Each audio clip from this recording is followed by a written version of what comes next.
Good morning everyone. আশা করি তোমরা সবাই ভালো আছো আর আমরাও ভালো আছি। আমি ঝুমা, আমার চ্যানেল ঝুমা লাইফস ইনসাইড চ্যানেলে তোমাদের সবাইকে ওয়েলকাম। আমি অনেকক্ষণ আগেই উঠে গেছি, তো এখন আমার বাচ্চাগুলোকে, ঠিকই শুনেছ, গাছগুলোকে আমি আমার বাচ্চার মতোই ভালোবাসি। তো তাদেরকে একটু জল দিয়ে দিলাম, কারণ যে কটাই গাছে আছে আমার কাছে খুব প্রিয়। আমি তাদেরকে খুব যত্নেই রাখি, খুব ভালো লাগে আমার এই গাছগুলোকে। তো সকালে উঠে তাদেরকে একটু জল টল দিয়ে দিলাম। এবার আমি অনেকক্ষণই উঠেছি, তো আমার এক্সারসাইজের যে রুটিনটা তোমরা বললেই তোমাদেরকে আমি জানাবো। তো এক্সারসাইজও আমার হয়ে গেছে, এখন আমি একটু নিজেকে ফ্রেশ করে নিচ্ছি। তো এই টাইমে আমি একটু মুখটা স্কিন কেয়ার করে নিই, কারণ কি অনেকেই আছে যে সকালে উঠেই মুখটা ধুয়ে নেয় ফেস ওয়াশ দিয়ে, কিন্তু সেটা কিন্তু নিয়ম নয়, সেটা ঠিক নয়।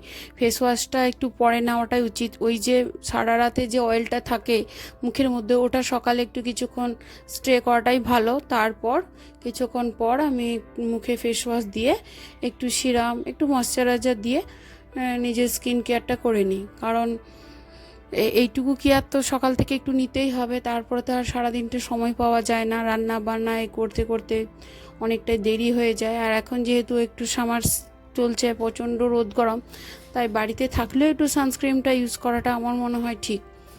কারণ তাপটা তো একটু ঢুকছেই, সেই তাপটার জন্য মুখটাতে একটু সানস্ক্রিন থাকলে একটু হলেও প্রোটেক্ট করছে। আর আমাদেরকে একটু নিজেদেরকে ভালো রাখতে হবে, নিজেদেরকে ভালোবেসে যদি আমরা নিজেকে একটু যত্নে রাখি, সেটা খুব ভালো। কারণ আমাদের যত্ন আমাদের নিজেদের নিতে হবে। আমাদের কেউ যত্ন নেবে সেই সেই সময়টা কারণ নেই, সবাই নিজের নিজের লাইফে ব্যস্ত। এবার আমরা যদি কি করি, নিজেদের মানে ভালো রাখাটা ভালোভাবে রাখি, তাহলে কি আমরা বাড়ির সকলকে ভালো রাখতে পারবো। আমরা ভালো থাকলে আমার ফ্যামিলি ভালো থাকবে। তো আর এইদিকে আমি দেখো সব কাজগুলো শুরু করে দিয়েছি, কারণ ওরা তো এখন একটু ঘুমাচ্ছে। এই টাইমে অনেকটা ফাঁকা, এই টাইমে আমি অনেকটাই কাজ এগিয়ে নিই। আর সকাল সময় কি হয়, অনেক রাতটা ঘুমিয়েছি, মাইন্ডটাও ফ্রেশ আছে, বডিটাও একটু ফ্রেশ আছে। এই টাইমে কাজের যে সকাল থেকে উদ্যম, সেটা একটু বেলা হয়ে গেলে আর আসে না। একটু বেলা হয়ে গেলে এই গরমের জন্য একটু টায়ার্ডও লাগে। তো ওই জন্য আমি সকাল সকাল যতটুকু পারি আমার কাজগুলো একটু গুছিয়ে নিই। আর আমার বাড়িটা যেহেতু রাস্তার ধারেই, তাই প্রচণ্ড ধুলো হয়, রোজ জিনিসপত্র প্রায় মানে মুছতেই হয়। হয়তো রোজ এক ঘরের জিনিস যদি নাও মুছতে পারি, একটা রুমের, আজকে তো ওই রুমটা, কালকে, এইভাবে আমি কিন্তু রোজ জিনিসপত্রগুলো মুছেই নিই।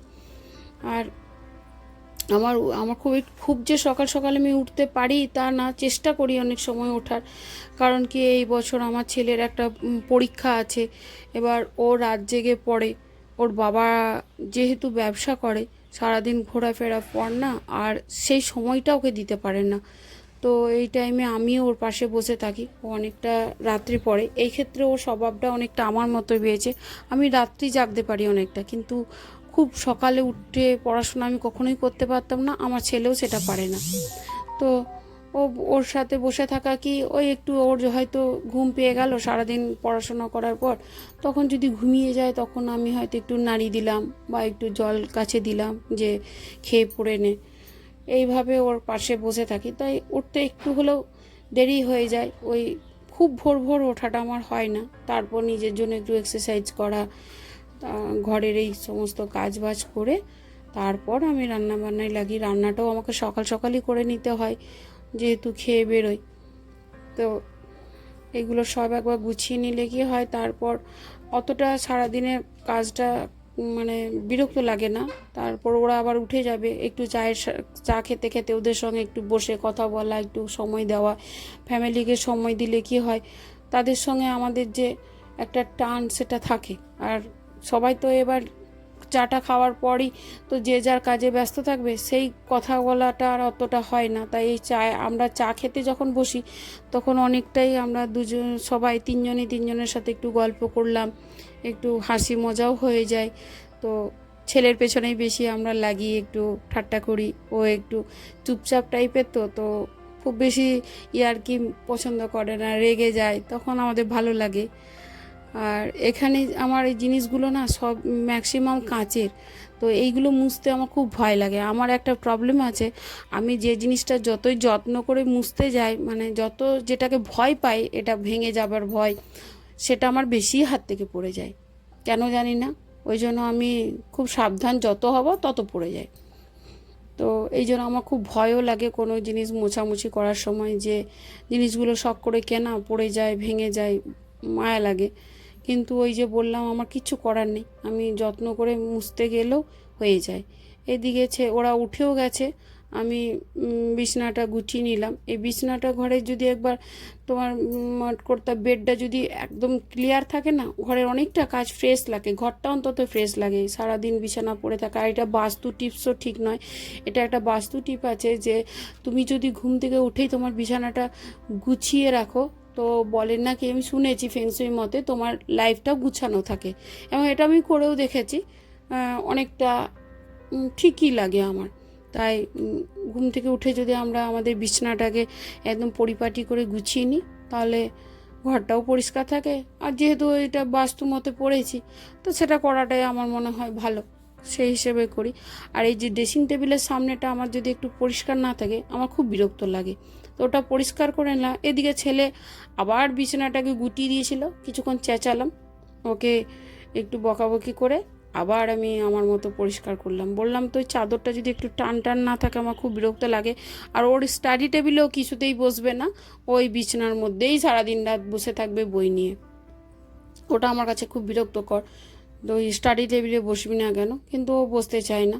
এইদিকে আমি রান্নাটা অনেকটা এগিয়ে গেছে, আমি এখন পেঁয়াজ পোস্ত বানাচ্ছি। তো পেঁয়াজ পোস্তটা আমার ছেলের খুব প্রিয় বলে আমি বানাই। আমরা মানে আমার বাড়ির ওই দিকে দেখেছি, আমরা পোস্তটা মোটামুটি সব কিছু দিয়েই বানিয়ে খাই, খুব ভালো লাগে আমাদেরকে পোস্ত। তো পোস্তটা আমি আলু পোস্ত, পেঁয়াজ পোস্ত, ঝিঙে পোস্ত, পটল পোস্ত, বড়ি পোস্ত, আমরা অনেক রকম করেই খাই পোস্তটা।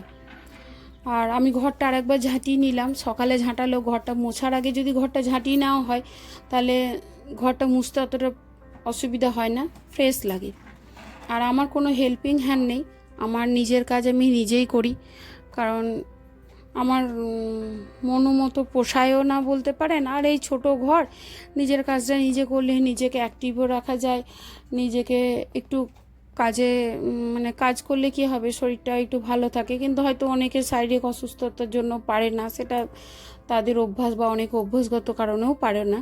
কিন্তু আমার কোনো অসুবিধা হয় না, আমি খুব ভালোবেসেই কাজগুলো করি। যে এটা নয় যে আমি বিরক্ততে করি, বা আমি রাখতে হয়তো একটা হেল্পিং হ্যান্ড রাখতেও পারবো, কিন্তু আমার মনে হয় আমার নিজের ঘরটা আমি যত্ন করেই পরিষ্কার করব, রাখবো। এভাবে আমি গুছিয়ে ভালো করেই রাখি। তো আমি এখন মুছে নিলাম ঘরটা। আর ঠাকুরের বাসন টাসন সবই ধোয়া হয়ে গেছে, কিন্তু পুজোটা করা হয়নি। পুজোটা ম্যাক্সিমাম দিন আমার হাজব্যান্ডই করে নেয়, কারণ ওর চানটা যেহেতু আগেই হয়ে যায়, চান টান করে ও পুজো করে খেয়ে বেরোয়।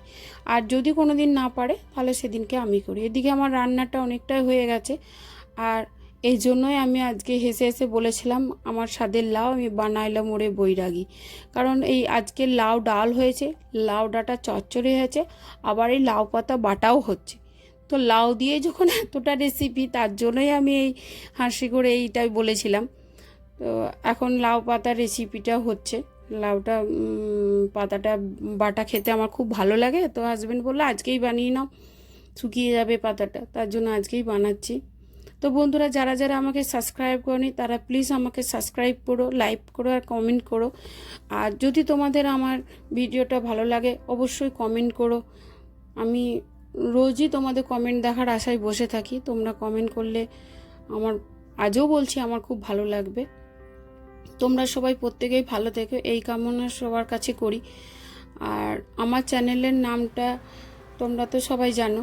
আর এদিকে আমার রান্না বান্না হয়ে গেছে, ভাত হয়েছে, লাউ ডাঁটার চচ্চড়ি হয়েছে, লাউ ডাল হয়েছে, আর এইদিকে পেঁয়াজ পোস্ত, আর হয়েছে আমার মাছের ঝোল। আর ওইদিকে তো ওই